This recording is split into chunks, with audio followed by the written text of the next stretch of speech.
ടാറ്റാ ഉണ്ടോ? അതെ, അപ്പോൾ നമ്മുടെ വണ്ടി ഒന്ന് ആക്സിഡൻ്റായി എന്ന് പറഞ്ഞു കഴിഞ്ഞാൽ ഞാൻ ഇന്നലെ ഒന്ന് പുറത്തേക്ക് ഇറങ്ങിയ ഗ്യാപ്പിൽ ഒരു അൺഫോർച്ചുനേറ്റ് സിറ്റുവേഷനിൽ വണ്ടി ആക്സിഡൻ്റായി. അങ്ങനെ നമ്മുടെ പാർക്കിങ്ങിലോട്ട് ഫ്രീ ആയിട്ട് കിടക്കുന്നതാണ്. അപ്പോൾ ഞാനിപ്പോൾ നമ്മുടെ മസ്താങ്, എനിക്ക് നാളെ ഓഫീസിൽ പോകണം. അപ്പോൾ ഞാൻ മസ്താങ് ഇവിടെ കരാമയിൽ കിടക്കുകയാണ് ബ്രദറിൻ്റെ കയ്യിൽ. അപ്പോൾ അവിടെ നിന്ന് പോയി വണ്ടി എടുക്കണം. അതിന് നമ്മുടെ മൻസൂർ ഭായിനെ വിളിച്ച് വരുത്തി. ആരോടും ഞാൻ പറഞ്ഞിട്ടില്ല വണ്ടി ആക്സിഡൻ്റ് ആയാലും, ഞാൻ വിളിച്ച് വരുത്തിയിട്ടുണ്ട് മൻസൂർ ഭായിനെ. പുള്ളിനായിട്ട് പോയി വണ്ടി എടുത്തിട്ട് വരണം. ഹലോ, തുറ ഹായ്. ഉറക്കപ്പച്ചി എണീപ്പിച്ചിട്ടുണ്ടെന്നാണ് നമ്മളെ ഉറങ്ങിക്കിടന്ന് വെച്ചാൽ മൻസൂർ ഭായിനെ വിളിച്ചിട്ടുണ്ടാണ് നമ്മൾ പോണത്.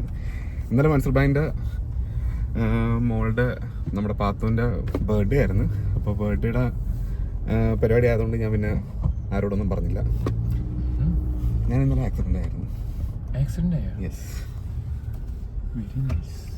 ഇന്നലെ ഞാൻ ഉച്ചക്കൊന്ന് പുറത്തേക്ക് പോയതാണ്.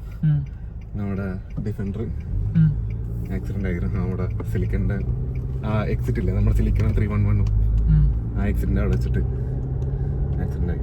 എന്നിട്ട് എടുത്തിട്ട് കൊണ്ടുപോയി നമ്മൾ ഇതാക്കി. ആ ബർത്ത്ഡേ പരിപാടിക്ക് പിന്നെ നമ്മൾ പോയിട്ട് ഇങ്ങനെ ദുരന്ത സ്റ്റോറി പറയാൻ പാടില്ല ഇല്ല. അപ്പം ഞാൻ അതുകൊണ്ട് ആരോടും പറഞ്ഞില്ല. ഹസീബ് ഖാൻ്റെ അടുത്ത് മാത്രം പറഞ്ഞിട്ടുണ്ടായിരുന്നുള്ളൂ. അതുകൊണ്ട് ഞാൻ ഹസീബ് ഖാൻ്റെ കൂടെയാണ് ബർത്ത്ഡേ പരിപാടിക്ക് പോയത്. അപ്പോൾ ഇന്നലെ തന്നെ ഞാനത് ഇൻഷുറൻസിനെ വിളിച്ച് അത് ഏൽപ്പിച്ച് അത് കയറ്റി വിട്ടു. ഇവിടെ ഒരു ഗരാജിലേക്ക് കയറ്റി വിട്ടു. അപ്പോൾ ഇനിയിപ്പോൾ നാളെ ഓഫീസിൽ പോകണമെന്നുണ്ടെങ്കിൽ എനിക്ക് വേറെ വണ്ടിയില്ല. ഞാൻ റെൻ്റ് എടുക്കാൻ നോക്കിക്കഴിഞ്ഞ് കഴിഞ്ഞാൽ വെറുതെ അവസ്ഥയാണ്.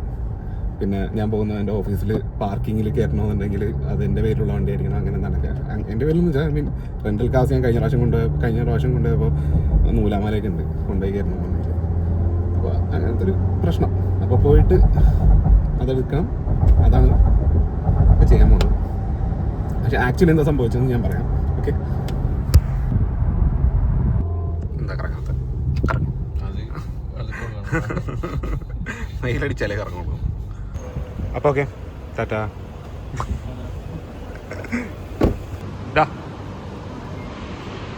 നമസ്കാരം. ഒന്നുമില്ല, താക്കോൽ. ഓ ചേ, നിന്റെ ചീത്ത സ്വഭാവങ്ങളെല്ലാം നാട്ടുകാരറിഞ്ഞല്ലോ. പോ. ഇപ്പോഴാ മൻസൂർ ഭായിൻ്റെ അടുത്ത് പറഞ്ഞു കൊണ്ടം ആക്കണ ടൈമിൽ വണ്ടി ആക്സിഡൻ്റ് പോടാ. നൈസ്. അയ്യോ, നേരത്തെ ഡയറക്റ്റ് ആക്സിഡൻ്റ് ആവണ്ട.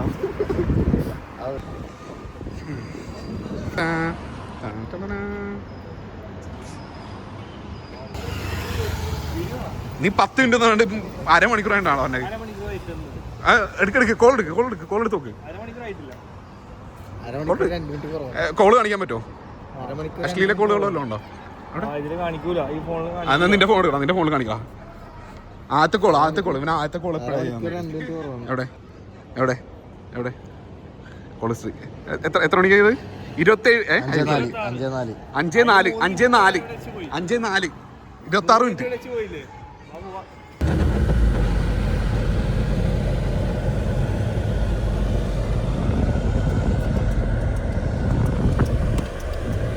നീ ക്യാമറയിലേക്ക് നോക്കുന്നില്ല. അടുത്ത ആക്സിഡന്റ്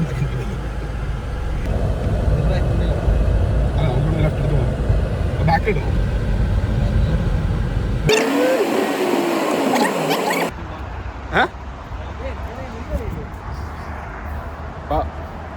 സ്നൂക്ക് കളിക്കാൻ വേണ്ടി വന്നോ?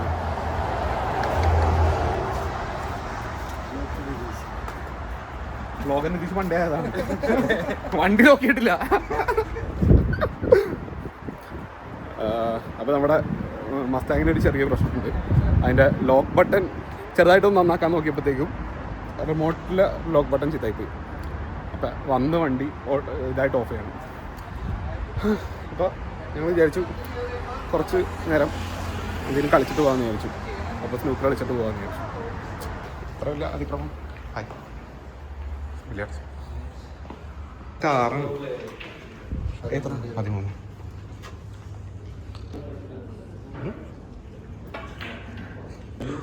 റൂൾസ് എക്സ്പ്ലെയിൻ ചെയ്തുകൊണ്ട് കണ്ടൻസർ പിള്ളേരെ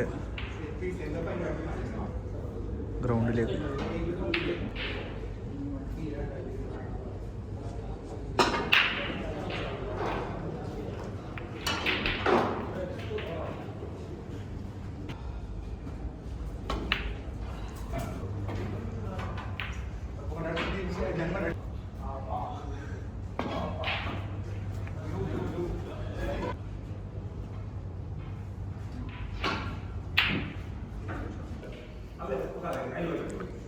അങ്ങനെ സ്നൂക്കറിൽ പഴിച്ചത് സാർത്തൊക്കെ ഇവിടെ പിടിക്കുമെന്നാണ് പറഞ്ഞത്. പക്ഷെ ഡിങ്ക ഭഗവാൻ എന്ത് ചെയ്യുന്നു? ഡിങ്ക ഭഗവാൻ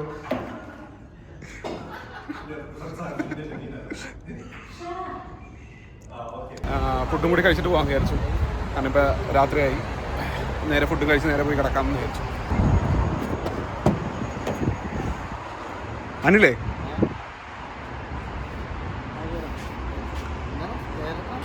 സുഖല്ലടാ നീ? പൊക്കുള്ളവരുടെ കഷ്ടപ്പാടാ, തലടിക്കരുത്. എടാ നിന്നോട് അത് വലിക്കരുത് ഞാൻ പറഞ്ഞല്ലടാ. ഓ അൺലോക്ക് ചെയ്യണോ?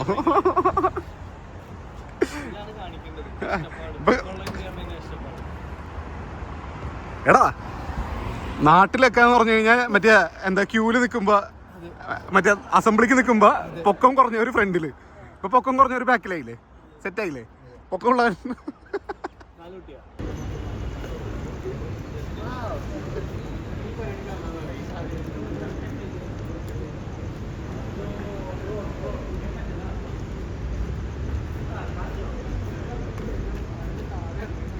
ആഘോഷിക്കട്ടെ, എല്ലാവരും ആഘോഷിക്കട്ടെ, സന്തോഷിക്കട്ടെ, പടക്കം പിടിച്ചാണ്.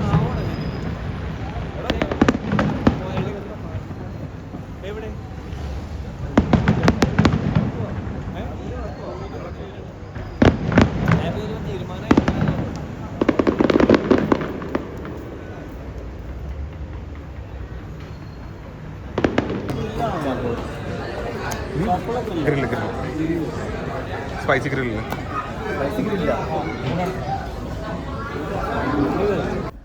സോ എന്താണ് ആക്ച്വലി സംഭവിച്ചതെന്ന് വെച്ച് കഴിഞ്ഞാൽ, ഞാൻ വീട്ടിൽ നിന്ന് ഒരാവശ്യമില്ലാണ്ട് ഞാൻ വീട്ടിൽ നിന്ന് ഇറങ്ങി എനിക്കൊരു മീറ്റിംഗ് ഉണ്ടായിരുന്നു. അപ്പോൾ ഞാൻ ആ മീറ്റിങ്ങിന് ഞാൻ ശനിയാഴ്ച വീട്ടിൽ നിന്ന് ഇറങ്ങി ഒരാവശ്യമില്ലാതെ നേരത്തെ പോയതാണ്. ആക്ച്വലി മീറ്റിങ്ങിന് ഒരു 2 മണിക്കൂർ മുമ്പേ ഞാൻ പോയി. ഞാൻ പോണ വഴിക്ക് എന്നാൽ പിന്നെ ഒരു കാര്യം ചെയ്യാം, വേറെ പല സ്ഥലത്തേക്കൊക്കെ പോയിട്ട് ഒന്ന് ഒരു റൗണ്ട് അടിച്ചിട്ട് വരാം എന്നുള്ള രീതിയിൽ വീട്ടിൽ നിന്ന് ഇറങ്ങി പോയി. നേരെ ഒരു മെയിൻ റോഡിലേക്ക് കയറുന്ന സമയത്ത് അൺഫോർച്ചുനേറ്റ്ലി 2 ലൈൻസ് ഒരു സിംഗിൾ ലൈനായിട്ട് മേർജ് ചെയ്യുന്ന സ്ഥലത്ത് എത്തിയപ്പോഴത്തേക്കും ഞാൻ സ്വാഭാവികമായിട്ട് സൈഡ് നോക്കി വണ്ടികളൊന്നും ഇല്ലയെന്ന് ഉറപ്പ് വരുത്തി ആ ലൈനിലേക്ക് ടേൺ ആയതാണ്. ബട്ട് ഒരു ചെറിയ ഫ്രാക്ഷൻ ഓഫ് സെക്കൻഡിൽ ഞാൻ എൻ്റെ ഫ്രണ്ടിലത്തെ വണ്ടിയിൽ പെട്ടെന്ന് ശ്രദ്ധ പോയില്ല. ഫ്രണ്ടിലത്തെ വണ്ടി എന്ന് വെച്ചാൽ അടുത്ത ലൈനിലെ ഫ്രണ്ടിലത്തെ വണ്ടി, അതിലേക്ക് ശ്രദ്ധ പോയില്ല. കാരണം എൻ്റെ ഫ്രണ്ടിലത്തെ വണ്ടി എന്ന് വെച്ചാൽ ഞാൻ നിൽക്കുന്ന ലൈനിൽ ഫ്രണ്ടിലത്തെ വണ്ടി നോർമൽ സ്പീഡിൽ പോവുകയാണ്. അപ്പോൾ ഞാൻ നേരെ ചേഞ്ച് ചെയ്ത് അടുത്ത ട്രാക്കിലേക്ക് കയറുകയാണ്. അപ്പോൾ ഞാൻ ബാക്കിൽ നിന്ന് വരുന്ന വണ്ടിയാണ് ഞാൻ നോക്കുന്നത്. ഈ നോക്കുന്ന സമയത്ത് ബാക്കിൽ നിന്ന് വരുന്ന വണ്ടി നോക്കി ഫ്രണ്ടിൽ നിന്നിലത്തെ വണ്ടീൻ്റെ ഒരു ഫ്രാക്ഷൻ ഓഫ് സെക്കൻഡ്സിൽ ഞാൻ പെട്ടെന്ന് ശ്രദ്ധ തെറ്റിപ്പോയപ്പോഴത്തേക്കും പെട്ടെന്ന് നോക്കുമ്പോൾ ആ വണ്ടിയുടെ മുമ്പിലുണ്ടായിരുന്ന വണ്ടി ബ്രേക്ക് ചെയ്യുകയും സഡൻ ബ്രേക്ക് ചെയ്യുകയും അതിൻ്റെ തൊട്ട് പുറകെ പോയ ഒരു BMW അത് ചവിട്ടി നിർത്തി. ആ ബീമർ ചവിട്ടി നിർത്തിയ അതേ ഇൻസ്റ്റൻറ്റിലാണ് ഞാൻ എൻ്റെ ലൈനിലേക്ക് കയറുന്നത്, ആ സെയിം ലൈനിലേക്ക് ഞാൻ കയറുന്നത്. ആ കയറുന്ന അതേ മൊമെൻറ്റിൽ എന്ത് പറ്റിയെന്ന് വെച്ച് കഴിഞ്ഞാൽ, ഈ ബീമറിനെ എൻ്റെ വണ്ടിയിലെ അഡാസ് ഡിറ്റക്റ്റ് ചെയ്യുന്നതും ഞാൻ കാണുന്നതും ഒക്കെ ഒരുമിച്ചാണ്. ബ്രേക്ക് അപ്ലൈ ചെയ്തു, ബട്ട് അൺഫോർച്ചുനേറ്റ്ലി അതിനുള്ള ആ ഒരു ടൈം ഗ്യാപ്പ് അവിടെ ഉണ്ടായിരുന്നില്ല. ലൈക്ക് ബ്രേക്ക് അപ്ലൈ ചെയ്തിട്ടും കൊളിഷൻ ഒഴിവാക്കാനുള്ള ടൈം ഗ്യാപ്പ് അവിടെ ഉണ്ടായിരുന്നില്ല. അപ്പം അങ്ങനെ നേരെ ചെന്ന് അതിലേക്ക് ഹിറ്റ് ചെയ്ത് എൻ്റെ വണ്ടി അത്യാവശ്യം നല്ല രസമായി. ഇങ്ങനെ അത്യാവശ്യം നല്ല രസമായി. അത് അൺഫോർച്ചുനേറ്റ് ഇൻസിഡൻസ് ആണ്. ഇങ്ങനെ പിന്നെ അവളെ റോട്ടിൽ കിടന്ന് കുറച്ച് നേരം വെയിറ്റൊക്കെ ചെയ്ത് പിന്നെ പോലീസ് കേസൊക്കെ ഫയൽ ചെയ്തതിന് ശേഷമാണ് ഞാൻ പിന്നെ പോകുന്നത്. അത്യാവശ്യം ഫ്രണ്ടിൽ കുറച്ച് എന്താ പറയുക ബമ്പർ കുറച്ചൊന്ന് പൊട്ടിയിട്ടുണ്ട്. പിന്നെ റേഡിയേറ്റർ വാട്ടർ ലീക്കായിരുന്നു. കാരണം റേഡിയേറ്ററിൽ ഒരു ചെറിയ ഡോട്ട് വന്ന് ഒരു ചെറിയൊരു ഹോൾ വന്ന്, കാരണം എന്ന് വെച്ചാൽ ബമ്പർ പ്രസ്സായിട്ട്. അത് എൻ്റെ വണ്ടിക്ക്. ഈ ആക്സിഡൻറ്റ് ടൈം നടന്ന സമയത്ത് എന്ത് പറ്റിയെന്ന് വെച്ച് കഴിഞ്ഞാൽ ഫ്രണ്ടിലത്തെ വണ്ടിയിൽ ആൾ ഇറങ്ങുന്നില്ല പുറത്തേക്ക്. ഞാൻ ഭയങ്കരമായിട്ട് ലൈക്ക് ഞാൻ ചാടി പുറത്തിറങ്ങി ഓടി. ഞാൻ ഫ്രണ്ടിലത്തെ ഡ്രൈവറിന് എന്തെങ്കിലും പറ്റുമോ നോക്കാൻ വേണ്ടി ഓടിച്ചെന്ന് നോക്കിയപ്പോഴത്തേക്കും പുള്ളി അവിടെ ഇരിക്കുകയാണ്, ആ ഒരു ഷോക്കിലിരിക്കുകയാണ്. ബാക്കിൽ ഇങ്ങനെ ഒരു വണ്ടി ഇടിച്ചതിൻ്റെ ഷോക്കിലിരിക്കുകയാണ്. പുള്ളി ഒരു ഈജിപ്ഷ്യനോ എന്തോ ആണെന്ന് തോന്നുന്നു. അപ്പോൾ പുള്ളിയുടെ അടുത്ത് ചോദിച്ചപ്പോൾ പുള്ളിയുടെ അടുത്ത് ആംബുലൻസ് വിളിക്കണോ എന്നൊക്കെ ചോദിച്ചപ്പോൾ പുള്ളി ഇല്ല കുഴപ്പമില്ല ഞാൻ പറയാം എന്നൊക്കെ പറഞ്ഞ് ആ സംഭവം പറഞ്ഞു വന്നപ്പോൾ പുള്ളി ഒരു സർജറി കഴിഞ്ഞ് റിക്കവറായി വരുന്ന ഒരാളാണ്. പുള്ളി അപ്പോൾ അതിൻ്റെ എന്താണ് പറയുക ഫിസിയോതെറാപ്പിക്ക് വേണ്ടി പോയിക്കൊണ്ടിരിക്കുന്ന സിറ്റുവേഷനായിരുന്നു. അപ്പോൾ പോകുന്ന ആ സമയത്താണ് ഈ ആക്സിഡൻറ്റ് നടക്കുന്നത്. അപ്പോൾ ഞാൻ പറഞ്ഞു പുള്ളിയുടെ അടുത്ത് ഇങ്ങനെയാണ്, ഞാൻ ഇങ്ങനെ ലൈൻ ചേഞ്ച് വന്നപ്പോൾ പെട്ടെന്ന് വണ്ടി ഇത് ചെയ്താണ്. അപ്പോൾ ഞാൻ ചോദിച്ചു മുമ്പിലത്തെ വണ്ടി പെട്ടെന്ന് ബ്രേക്ക് ചെയ്തു. ഒരു ട്രക്ക് ഉണ്ടായിരുന്നു, അത് ബ്രേക്ക് ചെയ്തു. അപ്പോൾ പുള്ളി പെട്ടെന്ന് ബ്രേക്ക് ചെയ്തതാണ്. പുള്ളിക്ക് ബ്രേക്ക് ചെയ്യാൻ ഉള്ള ഗ്യാപ്പ് കിട്ടി. പക്ഷേ എനിക്ക് എന്നാലും പുള്ളി പോയി പറ്റക്കാൻ നിന്നത്. അപ്പോൾ പുള്ളിയുടെ ഫ്രണ്ടിൽ ഇടിച്ചിട്ടില്ല. പിന്നെ അറിയാലോ UAE ലോ ആണ്. UAE ലോയിൽ പുറകിൽ കൊണ്ട് ഇടിച്ച ആളാണ് ഇതിൻ്റെ കാരണക്കാരൻ. അതുകൊണ്ട് ഞാനാണ് ഈ ആക്സിഡൻറ്റിൻ്റെ കാരണക്കാരൻ. സോ അങ്ങനെ എനിക്ക് അവിടെ നിന്ന് ലൈക്ക് എൻ്റെ വണ്ടി ടോ ചെയ്ത് കൊണ്ടുവരേണ്ടി വന്നു. കാരണം ഫ്ലൂയിഡ് പോയ സ്ഥിതിക്ക് റേഡിയേറ്റർ വാട്ടർ പോയ സ്ഥിതിക്ക് അത് ഡ്രൈവ് ചെയ്യാൻ പാടില്ല. ഞാനത് ടോ ചെയ്ത് വീട്ടിലേക്ക് കൊണ്ടുവന്നു. അപ്പോൾ അതാണ് സംഭവിച്ചത്. അത് കഴിഞ്ഞിട്ട് ഞാൻ ഇൻഷുറൻസിനെ വിളിച്ച് കാര്യങ്ങളൊക്കെ പറഞ്ഞ് അവർ ഗരാജ് അസൈൻ ചെയ്ത് ഗരാജിലേക്ക് കയറ്റി വിട്ടു. ഇപ്പോൾ ഗരാജിലാണ്. ഇപ്പോൾ ആക്ച്വലി പറഞ്ഞു കഴിഞ്ഞാൽ വണ്ടി വന്നിട്ട് PPF കൊടുത്തതിൻ്റെ ഡിലേ, വണ്ടി ഇപ്പോൾ ആക്സിഡൻ്റ് ആയി അതിൻ്റെ ഡിലേ, കുറേ നാളായിട്ട് വണ്ടി അപ്പോൾ ഉപയോഗിച്ചിട്ടില്ല. ആക്ച്വലി ഒരു മാസം ഞാൻ വണ്ടി ഉപയോഗിച്ചിട്ടില്ല എന്ന് വേണമെങ്കിൽ പറയാം. കാരണം കൂടുതലും വണ്ടി നമ്മൾ പ്രൊട്ടക്ഷൻ ചെയ്തതിന് ശേഷം ഉപയോഗിക്കാമെന്ന് വിചാരിച്ചു. ഇപ്പോൾ പ്രൊട്ടക്ഷൻ എല്ലാം ചെയ്ത് കഴിഞ്ഞ് ഉപയോഗം തുടങ്ങിയപ്പോഴത്തേക്കുമാണ് ഈ ആക്സിഡൻറ്റ് സംഭവിച്ചത്. അൺഫോർച്ചുനേറ്റ് സിറ്റുവേഷൻസ് ആണ് ഇതൊക്കെ. റോട്ടിൽ സാധാരണമായിട്ട് നടക്കുന്നൊരു സിറ്റുവേഷനാണ്. പക്ഷേ എൻ്റെ ഭാഗത്തുള്ള മിസ്റ്റേക്കാണ്. ഞാനത് ആ ഒരു ഫ്രണ്ടിലത്തെ വണ്ടീനെ ഞാൻ പെട്ടെന്ന് ശ്രദ്ധിച്ചില്ല. ആ ഒരു വണ്ടീനെ ശ്രദ്ധിച്ചിരുന്നെങ്കിൽ ഒരു പക്ഷേ ഞാൻ ചിലപ്പോൾ ആ ലൈനിലേക്ക് പോകില്ലായിരുന്നു. But it happens. പിന്നെ ഇതിനകത്തുണ്ടായിരുന്ന ഫണ്ണി എന്ന് പറയാൻ പറ്റില്ല, ഒരു അൺഫോർച്ചുനേറ്റ് മൊമെൻ്റ് സിറ്റുവേഷൻ എന്താണെന്ന് വെച്ച് കഴിഞ്ഞാൽ പുള്ളിക്ക് സംഭവിച്ചൊരു അൺഫോർച്ചുനേറ്റ് സിറ്റുവേഷൻ എന്താണെന്ന് വെച്ചാൽ പുള്ളിക്കാരൻ ഫിസിയോതെറാപ്പിക്ക് പോകുമായിരുന്നു. വൈഫിൻ്റെ വണ്ടി കൊണ്ടാണ് പോയത്. അതിനുള്ള കാരണം എന്താണെന്ന് വെച്ച് കഴിഞ്ഞാൽ അന്ന് ആ വണ്ടി പാസിങ്ങിന് കൊണ്ടുപോകണമായിരുന്നു, റിന്യൂവലിൻ്റെ പാസിങ്ങിന്. ആൻഡ് ആ വണ്ടിക്ക് പറ്റിയ ഡാമേജ് എന്താണെന്ന് വെച്ച് കഴിഞ്ഞാൽ എൻ്റെ ട്രങ്ക്, ഒബ്വിയസ്ലി ഡിഫൻഡർ ആണല്ലോ ഇടിച്ചത്, അതുകൊണ്ട് ആ ട്രങ്ക്, ആ ബീമറിൻ്റെ ട്രങ്കിനെ തള്ളി അകത്തേക്ക് കയറ്റി വെച്ച് കൊടുത്തിട്ടുണ്ടായിരുന്നു. അപ്പോൾ അതിൻ്റെ ആ ഒരു ഡാമേജ് ഷാസി ഡാമേജ് ആണെന്നാണ് എനിക്ക് തോന്നുന്നത്. അങ്ങനെയാണെന്നുണ്ടെങ്കിൽ ആ വണ്ടി ചിലപ്പോൾ പറയാൻ പറ്റില്ല, ടോട്ടൽ ലോസിൽ പോകാൻ ചാൻസ് ഉണ്ട്. അപ്പോൾ നമ്മുടെ വണ്ടിക്ക് ഷാസി ഡാമേജ് ഇല്ലെന്നാണ് എൻ്റെ വിശ്വാസം. കാരണം എന്താ വെച്ച് കഴിഞ്ഞാൽ ഞാൻ കണ്ടത് വെച്ചിട്ട് അങ്ങനെ ഷാസി ഡാമേജ് ആയിട്ട് തോന്നുന്നില്ല. But unfortunate situations. അതുകൊണ്ട് തന്നെ 2 മണിക്കൂർ നേരത്തെ പോയ മീറ്റിങ്ങിനും പോകാൻ പറ്റിയില്ല. അപ്പോൾ മൊത്തത്തിൽ നല്ല രസമായി. എനിവേസ്, റോഡ് സേഫ്റ്റി നോക്കി വണ്ടി ഡ്രൈവ് ചെയ്യുക എന്നുള്ളതാണ് ഒരു മെയിനായിട്ടുള്ളൊരു കാര്യം. ഈവൻ നമ്മൾ എത്ര കെയർഫുള്ളായിട്ടൊരു വണ്ടി ഡ്രൈവ് ചെയ്താലും ചെറിയൊരു അശ്രദ്ധയിൽ പല കാര്യങ്ങളും സംഭവിക്കാം. ഞാൻ നല്ല സ്പീഡിന് വണ്ടി ഓടിക്കുന്ന ഒരാളാണ്. നല്ല സ്പീഡെന്ന് വെച്ചാൽ റോഡ് ട്രാഫിക്കിൻ്റെ റൂൾസിൽ അവർ പറയുന്ന സ്പീഡിൽ വണ്ടി ഓടിക്കുന്ന ഒരാളാണ്. ആ വണ്ടി ഓടിക്കുമ്പോൾ കിട്ടുന്ന ലൈക്ക് അങ്ങനെ ഓടിക്കുമ്പോൾ കുറച്ചും കൂടി അധികം വിജിലൻ്റ് ആയിട്ടിരിക്കണം. കാരണം നമുക്ക് ബ്രേക്ക് ചെയ്യാനുള്ള ടൈമിങ്ങും നമ്മൾ ലൈൻ ചേഞ്ച് ചെയ്യുന്ന ടൈമിൽ കൂടുതൽ നമ്മൾ ശ്രദ്ധിക്കണം. പക്ഷേ ഞാൻ ഇന്നലെ ആക്സിഡൻറ്റ് നടക്കുമ്പോൾ ലൈൻ ചേഞ്ച് ചെയ്യുന്നത് ഞാൻ നോർമൽ സ്പീഡിലാണ്. നോർമൽ സ്പീഡെന്ന് വെച്ചാൽ കാരണം അതൊരു സൈഡ് റോഡാണ്. സോ അവിടെ നമുക്ക് 120 ഒന്നും അല്ല സ്പീഡ്. ലൈക്ക് അറൗണ്ട് എനിക്ക് തോന്നുന്നു അവിടുത്തെ speed limit was around 80 and ഞാൻ ഡ്രൈവ് ചെയ്തുകൊണ്ടിരുന്ന വെച്ചാൽ ഒരു 60-ish-ലാണ് ഞാൻ ഡ്രൈവ് ചെയ്തുകൊണ്ടിരുന്നത് വെച്ചത്. അൺഫോർച്ചുനേറ്റ്ലി ഇതാണ് സംഭവിച്ചത്. അപ്പോൾ ലെറ്റ്സ് ഹോപ്പ് വേറൊരു പ്രശ്നങ്ങളും ഇല്ലാതെ. ഇപ്പോൾ അവരവിടെ ഗരാജിൽ ഇൻസ്പെക്ഷൻ നടത്തിക്കൊണ്ടിരിക്കുകയാണ്. ഒരു പ്രശ്നവും ഇല്ലാതെ വണ്ടി ഇറങ്ങി വരട്ടെ. ആൻഡ് ഇപ്പോൾ തൽക്കാലത്തേക്ക് ഇതാണ് വണ്ടി. നമ്മുടെ മസ്താങ്ങാണ് ഇപ്പോൾ ഓടിച്ചടക്കുന്നത്. So yeah, unfortunate.